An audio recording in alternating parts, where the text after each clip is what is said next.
We're talking fast packing. I just got into fast packing sort of a few years ago, I guess. And I'm still learning, but I'm going to sort of present to you guys what I've learned so far. So this is sort of, call it Fast Packing 101. Let me just get my screen up here.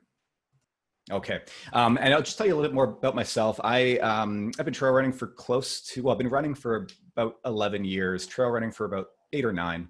And what I really love is getting out and having big adventures in the backcountry. And that's kind of where fast packing comes in for me. It's sort of become about taking my adventures further and farther and sort of, to more adventurous places. So that's kind of my objective whenever I'm out on the trails, is really just adventures. But I'm going to talk a little bit about racing as well.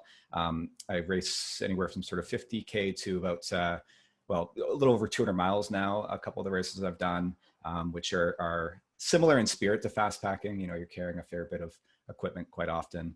And that's definitely helped to inform some of the choices I make when I go and fast pack.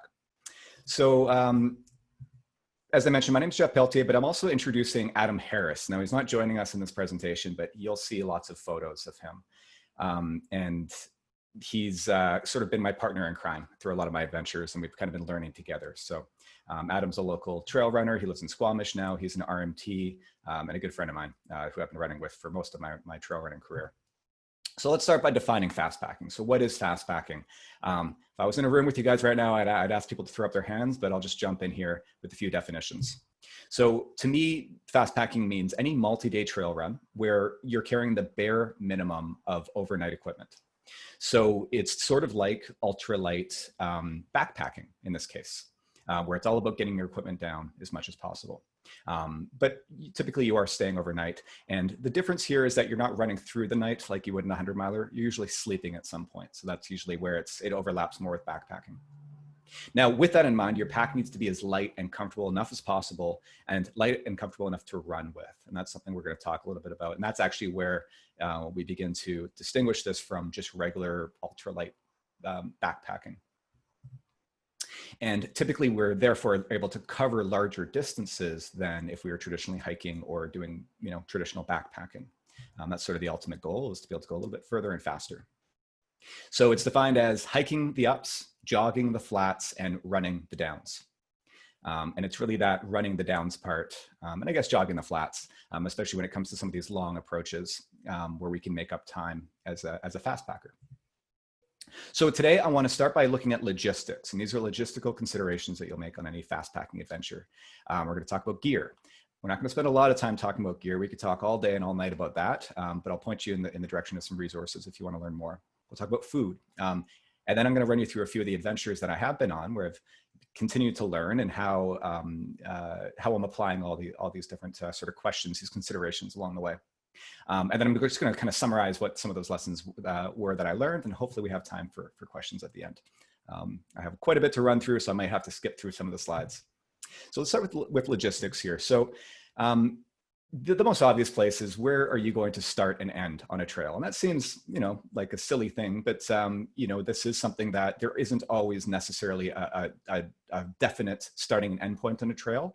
Often, especially when we're doing circumnavigations, there's choices to be made. So that's one of the variables we get to play with when we're planning our logistics. This then also ties into how many days and or nights are we spending on the trail, and therefore what's our mileage going to be per day. That obviously factors in. But you also need to consider the weather, and then also the number of hours of daylight at a given time of year.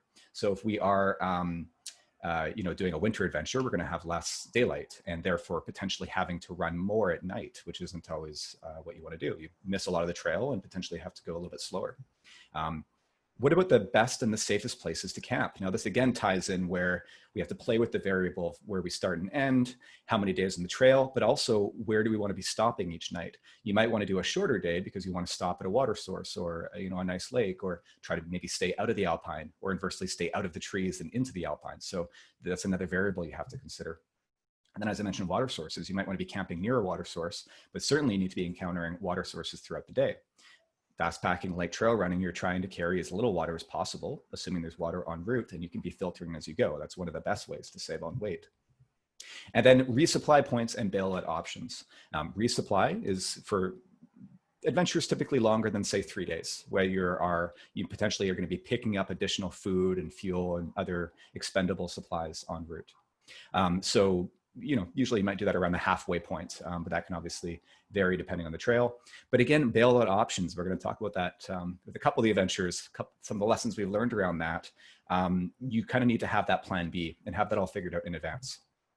And then of course the travel to and from the trailheads, which again feels like should be the easiest thing, but sometimes that can actually change your plan, because then you realize like, wait, if we finish at this point at midnight, there are no more buses back to the starting point, or maybe you're trying to work in ferries and that kind of thing as well. So that can make it further complicated.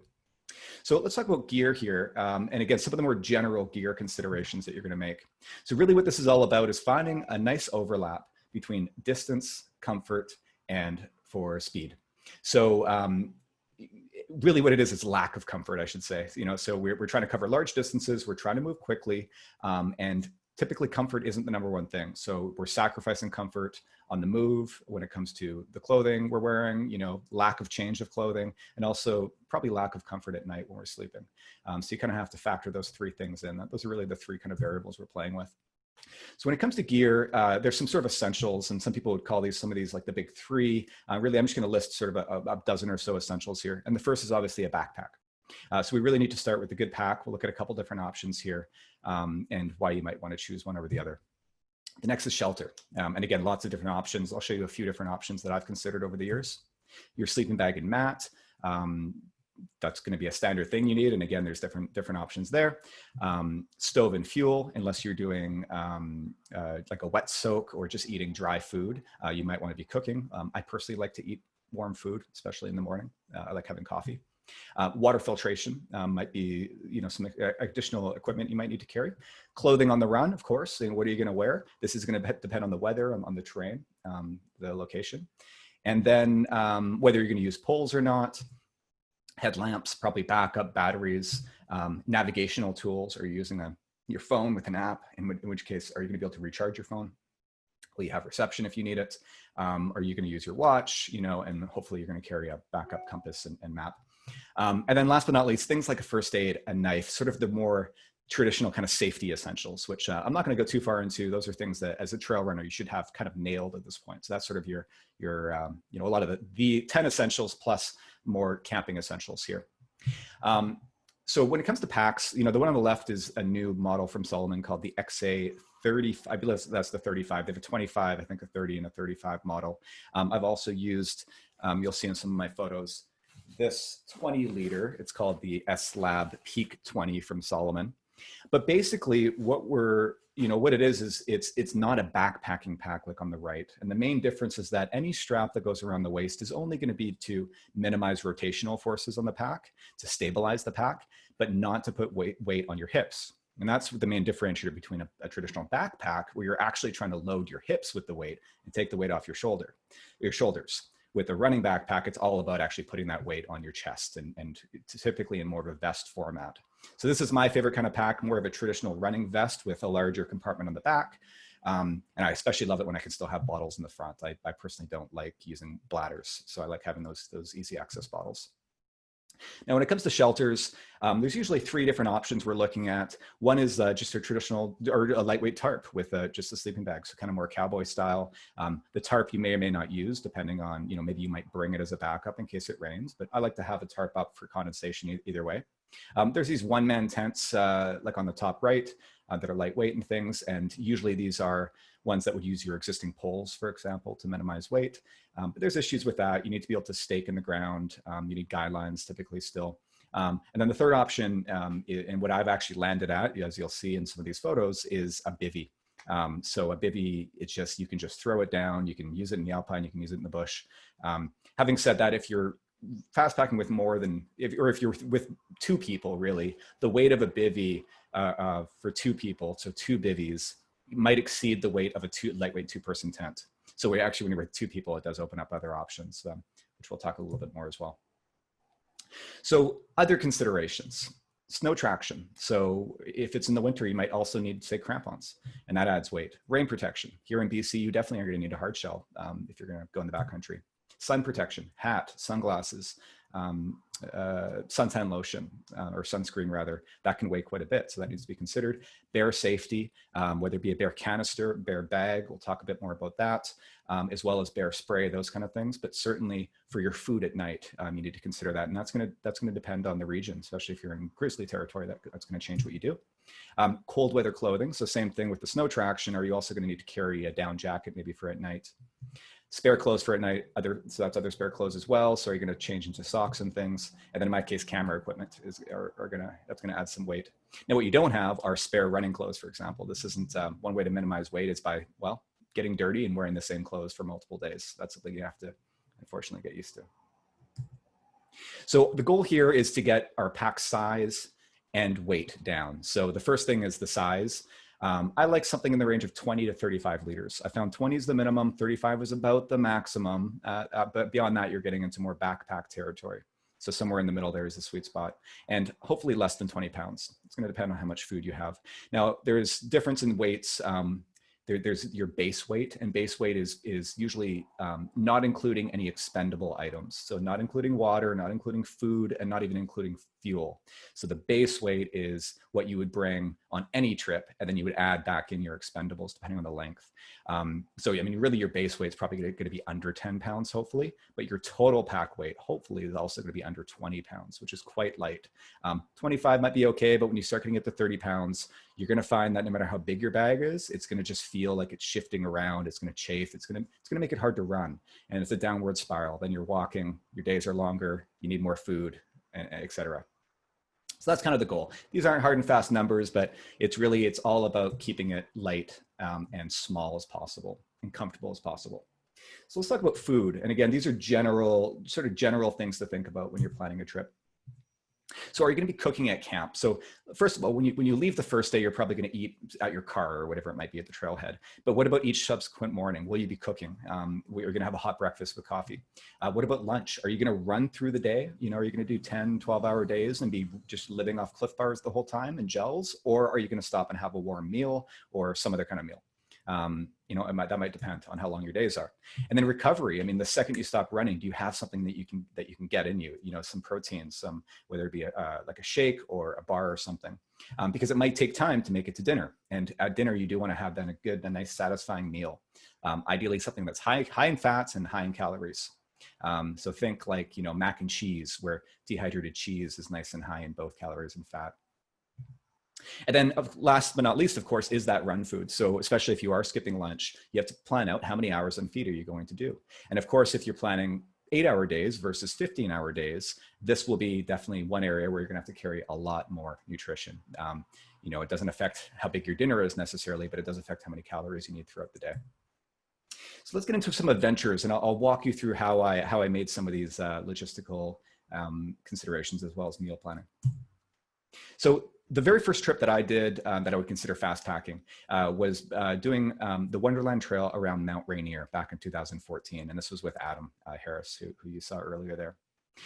So the Wonderland Trail is 150 kilometers or so. It sort of depends. There was a reroute, so it's a little bit more, but it's about 150K, circumnavigating completely around Mount Rainier with over 7,200 meters of elevation gain and equal descent, of course. It's a challenging trail. It's technical, lots of climbing, lots of descents, but it's also quite beautiful. People will remember Wonderland Trail from Gary's FKT. Gary Robbins set an FKT on this trail a few years back. Now, our plan was to start and end down at the bottom of this map here at near Longmire. And that's the traditional way that most people from Vancouver would start because of the way the highway comes in from the west. Our goal is to do it in 2 days, so one night in the trail, which meant that we'd be camping roughly at the halfway point, sort of up north there, kind of around the halfway point of the trail. So we'd be doing about 50 miles a day with about, I guess it was around 3,600 meters or so of climbing each day. So sizable days, and this was early on in my running career, so I wasn't quite used to that large of back-to-back days yet. Now we were doing this fairly, I think this was in August. So sort of, you know, a little bit later in the year, the days were a little bit shorter, but either way, our days were going to be quite long, 15, 16 hours, which meant we were going to be running at night. And unfortunately, we would be missing quite a bit of the trail. And in retrospect, I would probably recommend doing this trail over 3 days, 50-kilometer days. Not only does this make it easier on the body, but it also means you get to see more of the trail. There's lots of the trail that I missed. So that was definitely, but our goal was really just the problem is 3 days means we would have to camp 2 nights and bring even more food. And our goal was to get our feet wet with fast packing. So this was just that one night sort of dip our toes in the water kind of trip. So we had to think about places to camp as well. Now there's 3 car access points, one at Longmire, one top right near Sunrise, and then one sort of more top left. So basically there's kind of 3 entry and exit points. These are also the bailout options. And that's where there's car camping available, but you have to book those in advance. And then there's also backcountry camping along the way. So we planned to camp at one of the backcountry camping spots. We knew there'd be lots of water sources, lots of runoff and snow melt. So that was no problem. We could carry, half a liter at a time and filter as we go. And then we weren't going to resupply. We're going to be completely unsupported as opposed to self-supported, which would be if we would have had dropped off food for ourselves in advance. And yeah, we were doing it as a complete loop. So there was no sort of logistical considerations of getting, back and forth if we were doing the point to point. So definitely loops are easier that way. The problem is with loops is it's harder to bail out. Had we bailed out even at one of the car access points, it would have been a very, very long and arduous trip back to try to get back to our car. It probably would have taken a couple days to make that journey back. So now, as far as our gear and our food, I was new to this, so I had a 15-liter pack. This one here, which proved to be a little bit small, so I haven't really used this one since. And I ended up having to clip another 5-liter thing in the front and sort of rig a bunch of things. And I used poles, I had a puffy. What we did was use a tarp, so a little, what's called a sill tarp, which is a lightweight tarp system, and then just a light sleeping bag on a mat underneath that. And I have a Neo Air mat, that's quite light. So we were sleeping just under a tarp system. We really just had one kind of primary meal to plan for. So we were going to eat breakfast in the morning at camp and then head out on the trail at first light. And then we had run food throughout the day, a heavy dinner at night, like a nice big mac and cheese, whatever it was at night. And then in the morning, we'd get up and have a breakfast, like an oatmeal and coffee, and then run food throughout the day. So just a lot of high calorie food. But not a lot of calories, so it was like a lot of sugary stuff, but we only really had one big meal for that 2-day period. I'm foreshadowing here too, the fact that we didn't maybe quite have enough. And then of course, lots of other, headlamps, first aid, all the usual stuff that you would bring on any kind of adventure. And you can see on the right how it packed up into that 15-liter pack with the additional 5 liters on the front. And I even had a little waistband that I could stuff some other things into. And then we definitely used poles for this one. Now, if you do want to learn more about the systems, I have some links here that I'll post at the end into the Q&A at lighterpack.com. You can see my full packing list if you want to nerd out in the gear. So everything started well. We were cruising along that first day, nice early start. But Adam actually was having some knee troubles towards the end of the day, and that kind of started to worry us. So, but we made it through that first day, but it was a long day. And I can't remember exactly, I think it was midnight by the time we stopped. And there we are having dinner, having a little bit of whiskey that we had in a flask. That was our luxury item that we allowed ourselves to have. And then you can see the tarp that we had set up with our sleeping bags and mats underneath it. And we only got about 4 hours sleep. And then we were up again and, packing our stuff up and back at it. So 2 very long back-to-back days. The days took a little bit longer than we anticipated, as they often do. What we did that day was it was quite cold when we woke up. So we got up and we wanted to log a few miles before we stopped for breakfast. So that's us on the left, a couple hours after hitting the trail the second day and having breakfast. And that's something that we continue to do on future adventures is, get a few miles under our belt before stopping.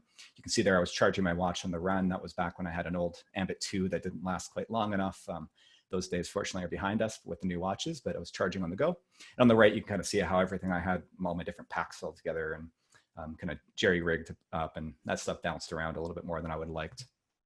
But anyway, it was a beautiful run. We did make it through the second day, but it was tough. We were running very, very low on steam. We were on fumes the second day.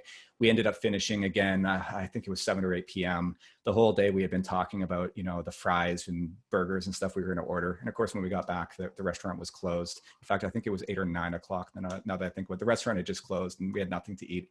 We kind of crawled, walked back to our campsite where our car was back at Longmire and tried to make food. We were going to heat up some food that we had there, and we were so exhausted we couldn't even do that. So we kind of passed out with half a beer in our hand, and that was it.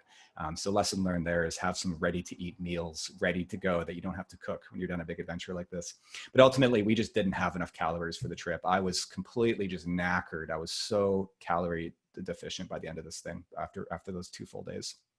Now, having breakfast mid-morning worked well. So getting a few hours on the trail worked really well, and then letting it warm up a bit. So that was something that we took into future trips. The days were longer than planned.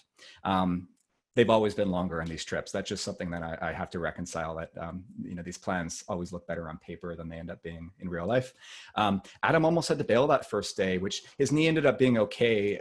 He kind of pushed through it, but we didn't really have a bailout plan in place. We sort of joked about the fact that, you're committed on these circumnavigations. Not to say we couldn't have made it work. It wasn't a safety issue. It just would have been a huge pain had we had to bail out up north and try to work our way back. There's no road that goes around. It would have been a very expensive trip back to our car. And at the end of the day, we needed more calories. So that was a lesson that we took forward to future trips. Now, the next year I did an adventure. This was actually a race, but there were lessons that I learned here that applied to Fastpacking. This was the Grand to Grand Ultra down in the US. And what this is a 7-day, 6-stage race. One of the stages lasts 2 days because it's 50 miles through sand dunes. It's 273 kilometers from the Grand Canyon in Arizona to the Grand Staircase in Utah. It's North America's only unsupported stage race, which means you carry all your own supplies for 7 days, all your own food and everything. What you don't carry, though, is water. They give you water along the way, and you don't carry a tent, but you do carry a sleeping bag and a pad. This is basically North America's answer to Marathon des Sables. So you can see the gear I had there on the left. It's a slightly larger pack that I had this time, a 20-liter waterproof pack. I invested in a new sleeping bag, the Western Mountaineering Summer Light 0 degree. And then the food on the right. Now, with this, the requirement was that we had minimum 14,000 calories for the week. So I was pretty much at that. I had about 14,500.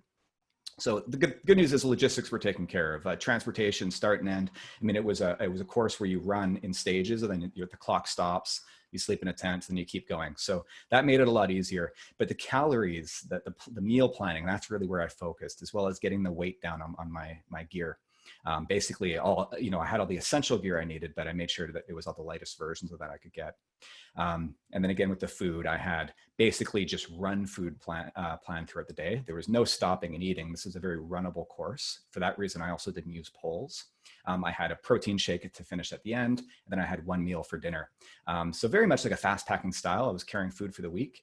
Yeah, fairly minimal calories. And again, if you want to see this, I'll post a link to the full gear list. I also had the benefit of having like splits from the previous years. My goal was to come top 5, somewhat arbitrary, but I had very specific time goals I was trying to hit, but that left me exposed. I mean, I was calculating, okay, if it takes me 5 hours to do that first 50K on day 1, and then, 11 hours to do the 50-mile stage. I was thinking, then I need that many hours worth of food at around, say 250 calories per hour. But of course, had it taken me 8 hours that I need, when I had planned for 5, I would have run out of food, because there's no way I could have stopped and made a meal, right? That wasn't an option. I didn't have a stove with me. So I would have been screwed. So fortunately that worked out well, but I was opening myself up to being exposed. I paced well. I always started near the back of the pack, and I typically finished near the front. Beautiful course, by the way, really challenging though, hot. Desert running has its own challenge. But the main thing I learned here is that it's all about recovery when you're doing back-to-back efforts. So the faster you run, especially in a staged race, the sooner you finish, which means the quicker you can put your feet up. And it's all about getting your feet up, having a nap, and preparing your gear for the next day, and just sleeping as much as possible. I slept an average of 12 hours per night for those 7 days because I was able to race so much faster. And that really, really benefited me. The recovery was really important. I ended up finishing 4th overall, first place in my division. And I pretty much nailed my overall time goal for the week, but within about 30 minutes.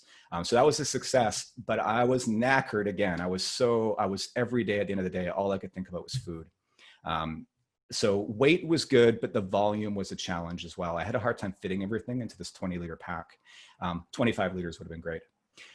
Again, as I mentioned, the plan for my run food versus cooking really could have been a problem had I taken longer. I would have run out of easy to consume food. Balancing macronutrients versus weight is something, I won't talk too much about this, but this is again that idea of proteins and fats, which I kind of learned before. You know, I really had to think about that, the quality of the macronutrients. But at the end of the day, I needed more calories. I'd finish, I'd make my dinner, and then it's 4 o'clock, and what am I going to do for the hours where I just sit and just my stomach would grumble. I lost a lot of weight on this one. I figure I probably burned 60 to 70,000 calories that week, and I only had 14,000 with me. So that was the main thing. You can never have too much food, but recovery. I really learned my lesson about how important recovery really is for multi-day. So fast forward a few years now to last year. So back with Adam again, put the band back together, and we were going out to tackle the Sunshine Coast Trail. This would be a 3-day, 2-night adventure, but really this was in preparation for something bigger that I'll talk about in a second, which was the Tahoe Rim Trail.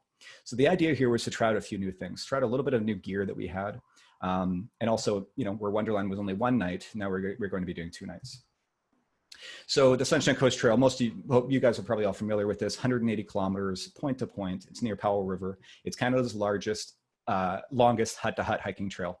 Now, we are going to be doing it without the huts because we wanted to test our gear for Tahoe, as I mentioned, where there would be no huts. But typically you can get away with just using the huts, which means you don't even need a shelter. We plan to do the last 120 kilometers, the more hilly section of it. So we skipped the northern section. It would have taken an extra day, and we didn't want to spend more than 3 days on the trail. So again, if you want to learn more about the actual gear I have, I'll have a link to my lighter packing list. But the main thing we did differently on this one was that instead of using the lightweight tarp, we knew it would be a little bit colder. So we invested in bivvies, and this is about, it's under 2 pounds. It's, I think it's 900 grams. I have the Outdoor Research Alpine bivvy. Gore-Tex, it's bomb-proof. A little bit heavier than some of the lighter weight ones, but it's awesome, especially if you live here on the West Coast. That meant we wouldn't need to rely on the huts, although we did actually end up camping next to one of the huts, and we sort of stashed our food in there so we wouldn't have to worry about bears as much. The other thing we did on this one was to use a bear bag. Now, I should show you what a bear canister looks like. So on the Wonderland Trail, what I didn't mention was that there are, in the backcountry campsites, there's bear bins you can put your food in. But when it comes to the Sunshine Coast Trail, you have to bring your own solution. And most trails, most backpackers use something like this, which is very, very hard to fit when you're fast packing. And that's where I invested in this Ursack bear bag. You can do your own research on this. They're sort of debated if they're, bears can get at it, but the idea is it takes them a while and they get sort of annoyed and they kind of leave it alone. They probably trash the food that's inside of it, but at least they don't get at the food. Super light, really packable. So that was what we tested out, and it worked out quite well, actually. So beautiful trail, really challenging, hillier than you think. I'd actually done this trail a couple years before over 1 night. We did a section of it just over 2 days, and it took way longer than we had planned. And so I knew that going in, where I said, Adam, if we think it's going to take 8, call it 10. If we think it's 10, call it 13. That proved to be true again. The days took longer than we had planned. Beautiful trail, though. We didn't really have any issues at all. The gear worked out well. On this one, the main difference that we did was, I should say our start and end point, we had started at Powell River, kind of hitchhiked in, and then worked our way back towards the ferry. We had a pretty tight window at the end to get back to the ferry. And so it was 3 days doing roughly, trying to remember now if there were even days. I think it was about 50 to 60 kilometers a day was the goal.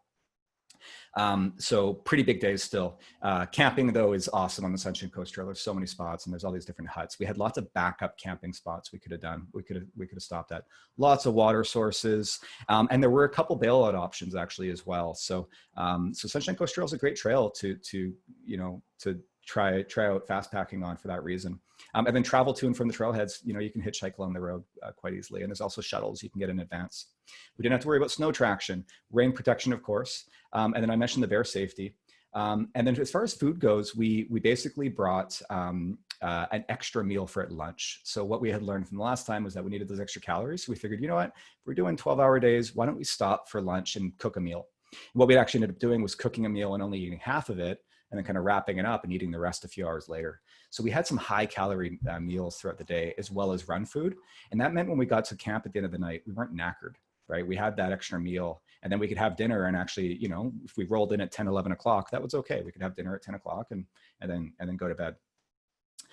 So that was definitely kind of something that we learned on this one that worked really well, was that extra meal really helped. And again, we did breakfast typically, I think, yeah, both days. We got up and hit the trail and then stopped a couple hours later for breakfast. And that just, you know, it just, when it's early in the morning, you're moving slower and you're, you know, and also it's cold. So I prefer to just like start running, get a few miles under our belt and then stop for breakfast. We did at the end, the last day, I have to rush a little bit. We were pushing it to make it back to our ferry. That was the only thing.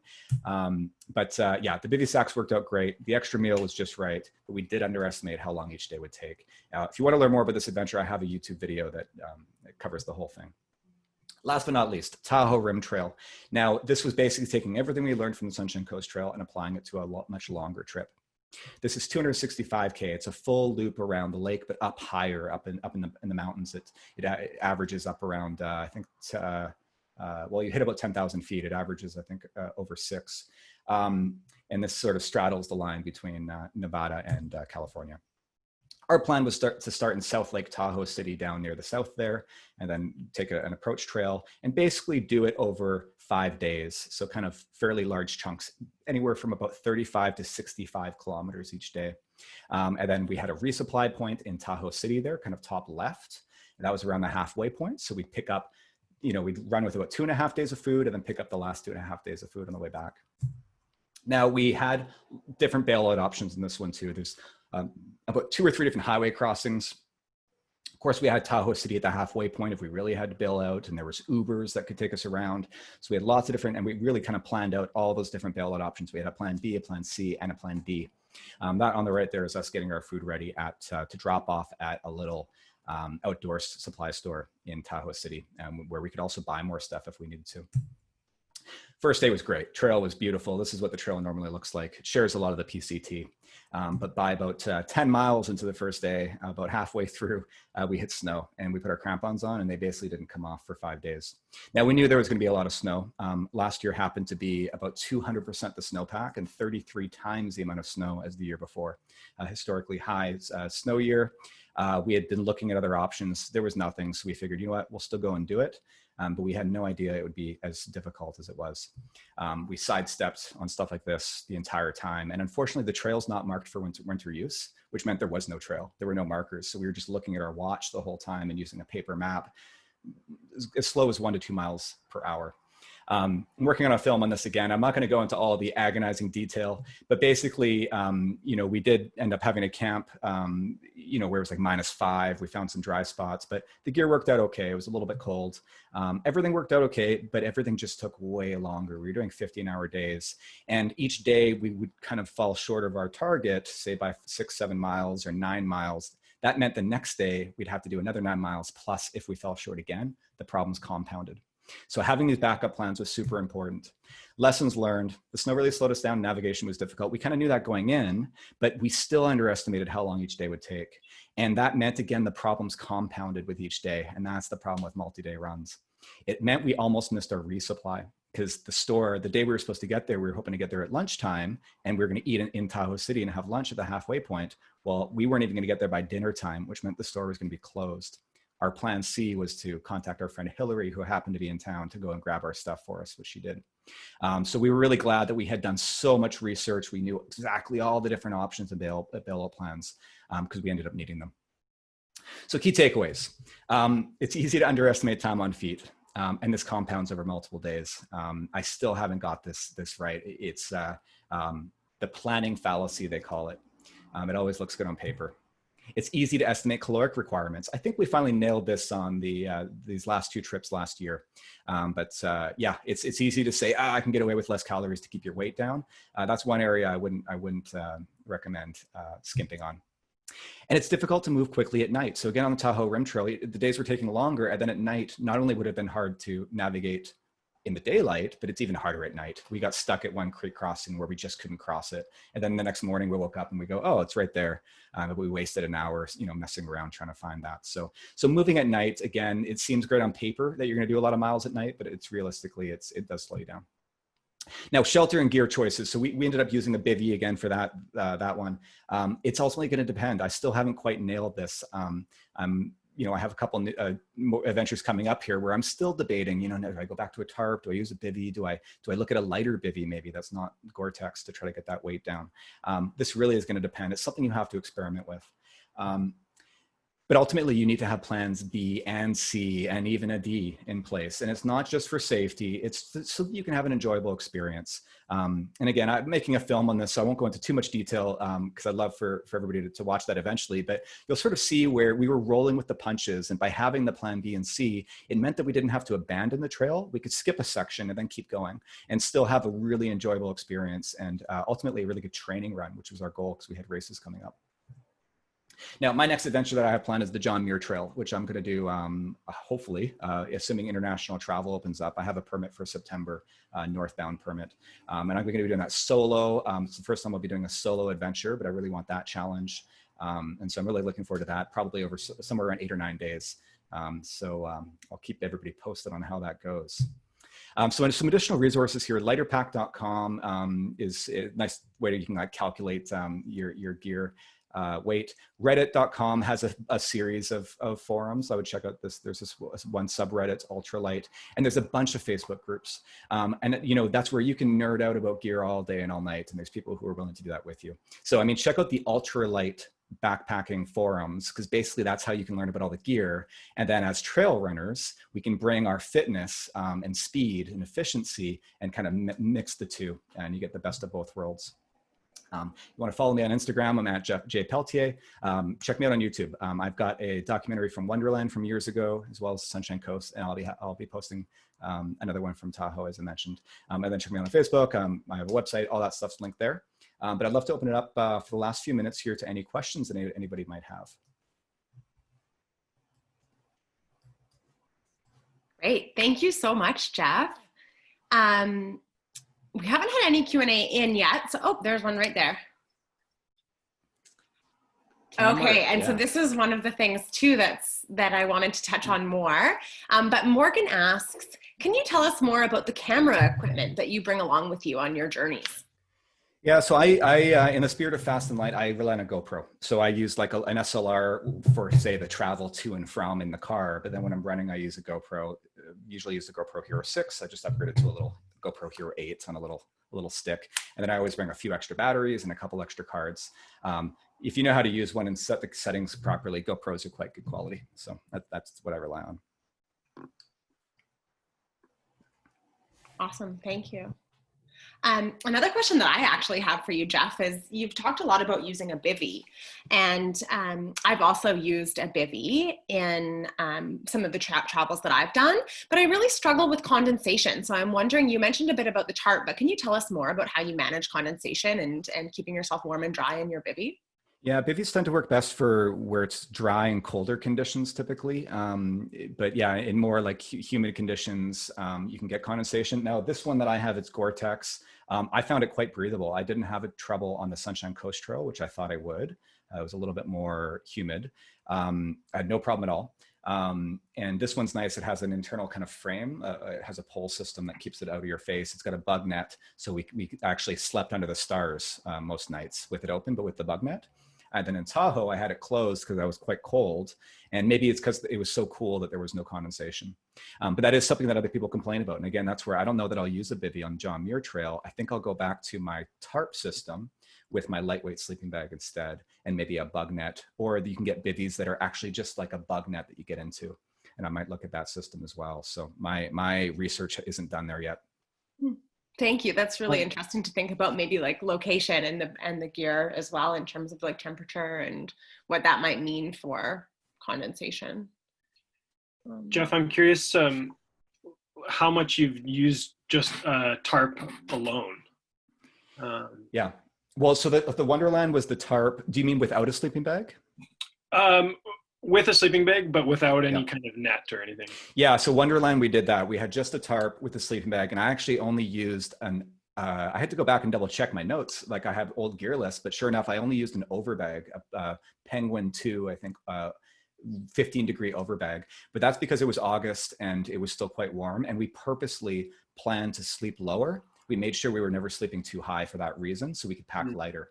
And again, that's where it's sort of planning around those logistics. If you want all options on the table, you'd want to have a warmer sleeping system so you don't get stuck. But yeah, we had a tarp with just simply a sleeping bag over top of a pad. We also knew that bugs wouldn't be a problem there. Otherwise, you could do something as simple as a bug net over your face, maybe if you're in a mummy bag. That would be another option. Yeah. I've experimented a bit, and I find that the tarp alone, often I just need a bug net with it. Yeah. But also, if I've never been quite confident in my tarp setting abilities to actually withstand a storm. Yeah, that's the thing. I've yet to fast pack in stormy conditions, right? So, and that's where I wouldn't. And this is where if you're through hiking for 30 days in the PCT, it's a different story. You are going to hit storms.